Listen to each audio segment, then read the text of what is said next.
Hey McGinn, good to see you again. It's Mr. Lohn, and we are ready to go with another read aloud. One of the most amazing things about our families and students here is their generosity. And recently, to celebrate Hunter Levinson's birthday, the Levinson family donated the world's best class plant. I just got to say a thank you to the Levinsons. They always celebrate their children's birthdays by donating a book to the library, whether it's Hunter or Hayden.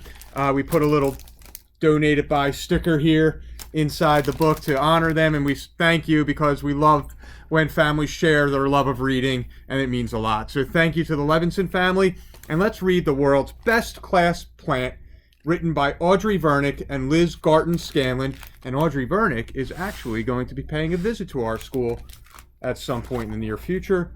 More on that later.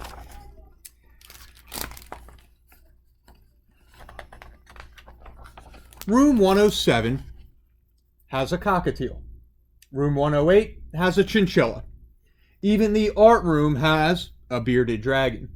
But in room 109, Arlo's classroom, there is a plant. A mostly green, hardly growing, never moving plant.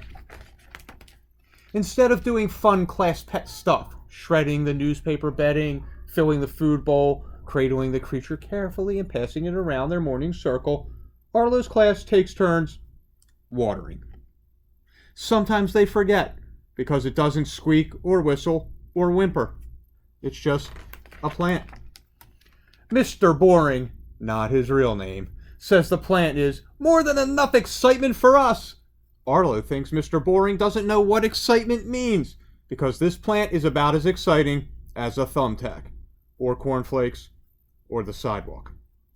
Arlo wishes it was exciting. He wishes room 109 had a silly but trusty companion instead of a blob in a plastic pot on the windowsill.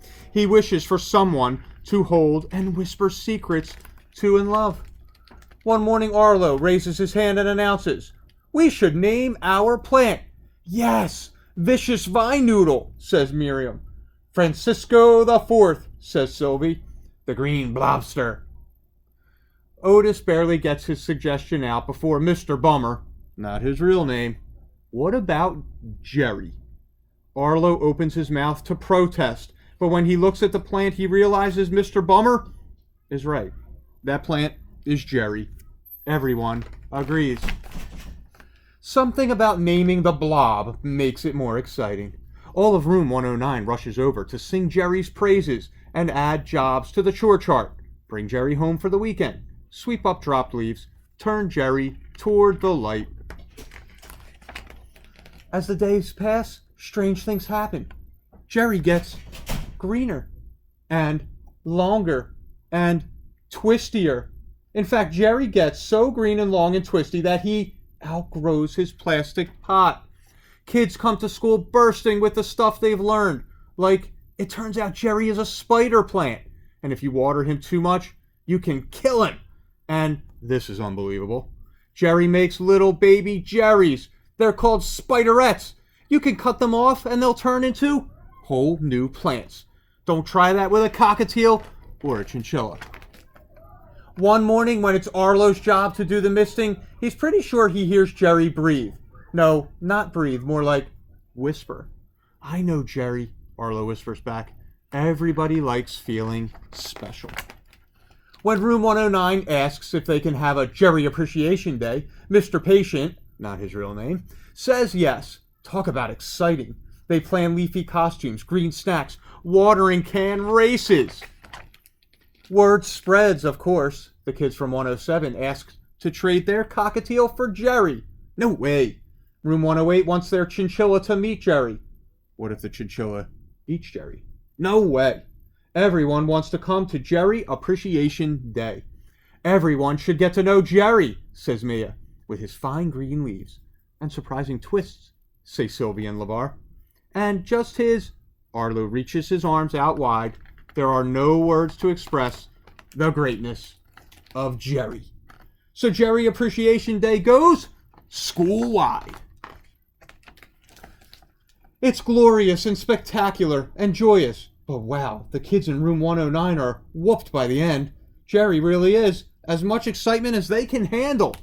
They're relieved when everyone goes back to their classrooms and they have Jerry to themselves again.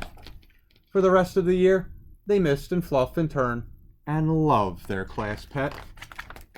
Then, on the last day of school, when it's time to say goodbye to Jerry, Mr. Perfect, should be his real name, says, "You each get to bring home a baby Jerry of your own." When Arlo's next year teacher, Ms. No Nonsense, not her real name, offers up a rock as the class pet, Arlo remembers how Jerry used to be a mostly green, hardly growing, never moving plant before Mr. Smart, actually his real name, let them name him. So Arlo picks up the rock and examines it closely. He turns it over, and he feels the weight of it in his hands. He really gets to know it before whispering quietly, "Brenda, is that you?" And then there's a little bit here about raising a plant of your own. But I love that little story, boys and girls. Hope you enjoyed it. Hope you got a laugh. And I also hope you see what a little bit of caring can do, especially if you're going to raise a plant. All right. We'll be in touch. We'll do another read aloud tomorrow. Have a great night, McGinn.